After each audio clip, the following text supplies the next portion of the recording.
A gente sabe que a cada ano que a gente faz aniversário, especialmente depois dos 40, depois de 50, a gente vai perdendo massa muscular, é a tal da sarcopenia. E que, especialmente depois da menopausa, aí mesmo que a ladeira vai abaixo. E muitos consideram que mesmo você comendo adequadamente dentro desse cálculo seu de 1,6 de proteína, isso não é suficiente, você vai precisar repor através de whey, você vai precisar de uma reposição de aminoácidos mais fáceis de serem absorvidos, que mesmo você usando uma quantidade de proteína animal ou vegetal, você não vai conseguir. O que é fato, o que não é fato, quanto tem que ser? Dá uma dica pra gente. Então, eu costumo falar com os pacientes que o nosso corpo não quer proteína, ele quer aminoácido.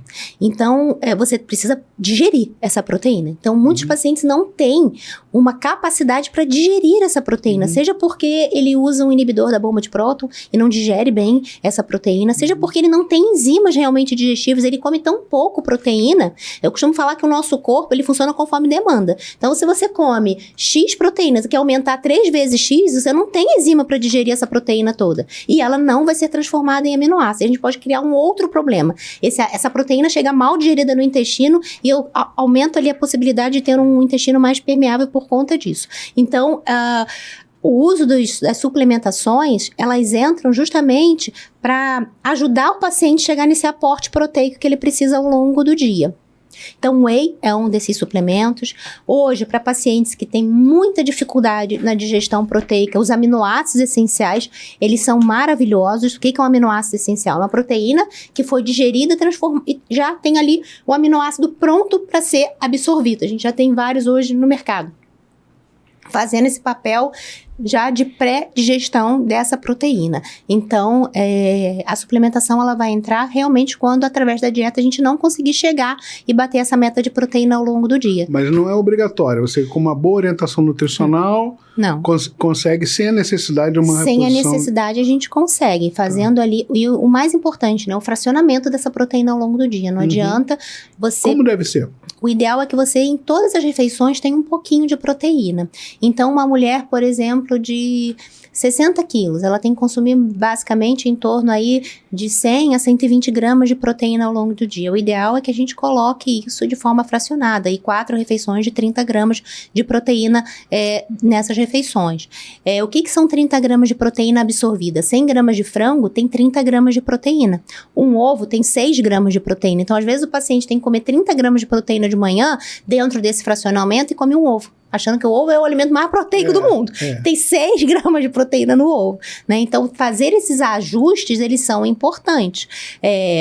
Às vezes é fácil bater a quantidade de proteína no almoço e no jantar. Come 100 gramas de frango no almoço, 120 de peixe no jantar, você já tem ali 60 gramas. Mas passa batido ali no lanche da tarde, porque tá trabalhando, tá fazendo alguma coisa. Aí o uso dos suplementos, eles são bons para isso. Sim. Porque tem uma forma prática, você tem ali consumiu a proteína que você precisava naquela refeição, entendeu?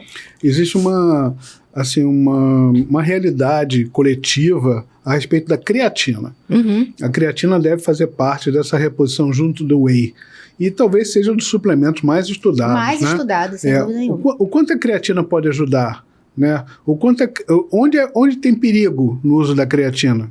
Hoje tem muitos estudos. Eu acho que depois que ela foi para consulta pública, né, e ela voltou ali a ser possível ali a prescrição de creatina no Brasil, em 2010 que ela voltou a poder vender a creatina, vieram muitos estudos relacionados à creatina, não só em performance física, né, que já está bem consolidado, mas também na melhora de dores, melhora de função cognitiva em idosos, melhora de resistência à insulina. Então, tem muitos estudos, muitas evidências relacionadas à creatina. Tem muitos estudos também em relação a pacientes, porque muito foi-se o medo em relação a pacientes renais, né, em relação à creatina. Também não foi demonstrada nenhuma alteração em relação a rim, em relação a essa creatina, até mesmo em pacientes que não tinham um rim, já foi avaliado. É claro que um paciente que já é renal tem que se avaliar com carinho o uso dessa creatina, mas hoje é um dos suplementos que tem ali mais evidência e mais segurança em relação à prescrição, né? E em relação à reposição do whey, o whey do leite e o whey da carne, tem diferença de qualidade, de carga proteica? Quando se opta por um, por outro? A proteína da carne e o whey protein, que é o soro do leite, as indicações ali realmente vão ser de acordo com a individualidade do paciente. Tem paciente que não tolera a proteína do leite, tem uma alergia à caseína, ou tem uma digestibilidade ruim com whey, aí a gente vai para a proteína da carne, ou vai para a proteína vegana, né? As bebidas veganas, proteicas, proteína da ervilha, proteína do arroz. Então, é mais de acordo com a sensibilidade do paciente, realmente. E aí é como? Tentativa e erro, tentativa e acerto? Tem pacientes que já vêm... algum teste que você deve fazer antes de alguma prova? Tem pacientes que já vêm usando, falando que sente distensão abdominal, que não se sente bem usando, ou pacientes que já vêm com um quadro de alergia à caseína, e a gente não vai prescrever o whey, vai prescrever a proteína da carne ou a proteína vegana. E até mesmo a proteína vegana, tem pacientes que têm sensibilidade, por exemplo, à ervilha, e a gente vai usar outro tipo de proteína vegana, né? Então, é muito relacionado a essa sensibilidade mesmo, relatada pelo paciente mesmo.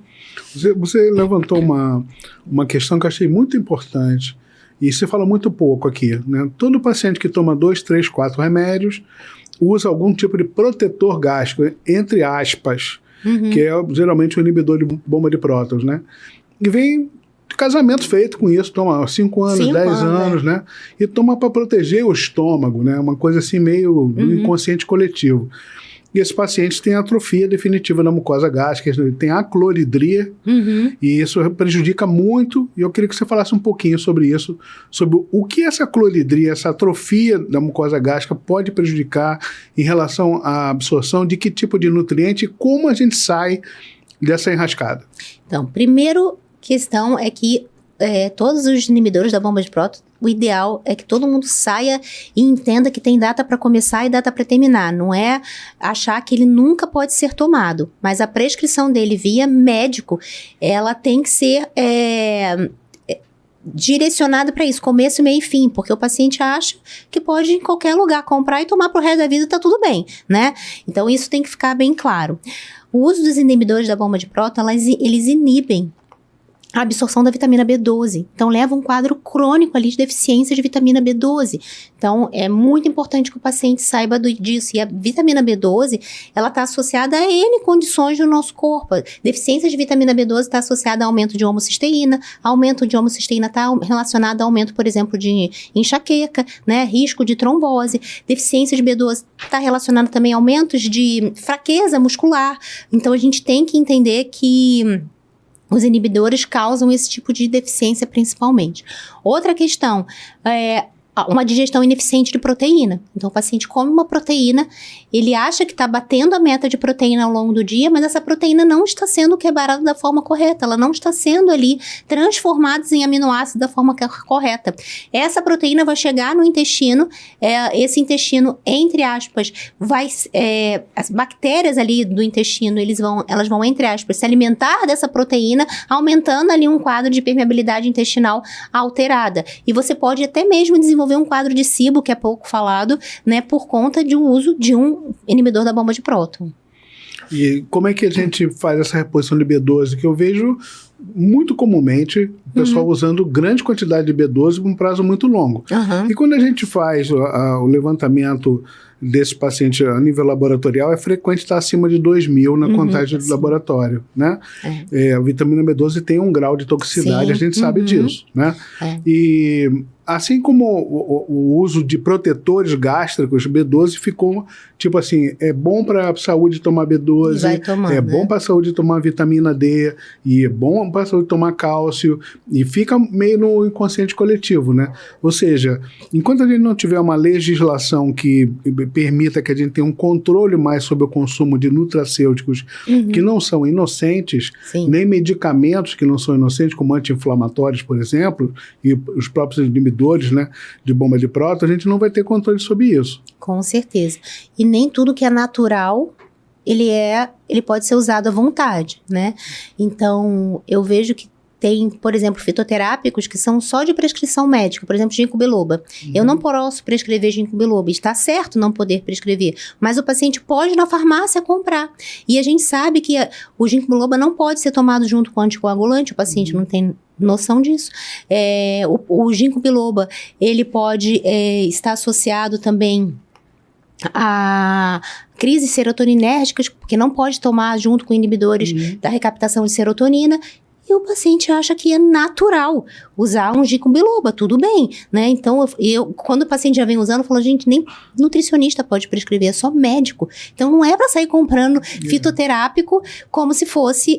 e aí não é só fitoterápico, tem anti-inflamatórios que o paciente pode comprar sem prescrição. Então, realmente tem que ter uma regulamentação em relação a isso. Você me fez outra pergunta, em relação a B12. O excesso de B12, a gente tem um exame hoje de metabolômica, onde a gente avalia o ácido metilmalônico. O que é o ácido metilmalônico? Ele é um produto ali da absorção dessa B12, pra gente ver o quanto de B12 realmente esse paciente está absorvendo, porque às vezes é isso, tem 2.000 de B12, mas ele absorveu muito pouco dessa B12, e esse excesso de B12 vai trazer consequências para o paciente, essa B12 que não está sendo absorvida. Então, a avaliação de exames laboratoriais e entender o quanto que essa B12 está e monitorar realmente essa necessidade é muito importante, né?